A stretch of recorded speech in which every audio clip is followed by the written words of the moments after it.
Director Ben Hernandez Bray thinks now is a perfect time for the release of his East Los Angeles set quasi-superhero movie, El Chicano.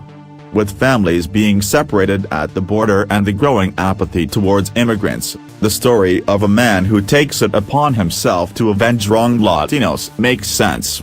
Bray, a former stuntman making his transition as director with the film, was inspired to write this script from a place of sadness and violence.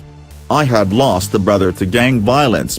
It's been over 10 years and I started initially writing ideas, more of a memoir of therapeutically dealing with his death, what my mother was going through, what my brothers and sisters were going through."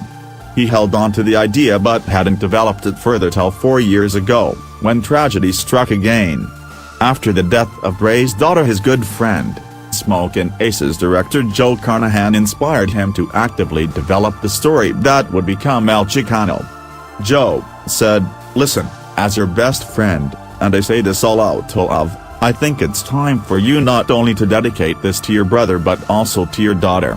Let's finish this thing," Bray explains.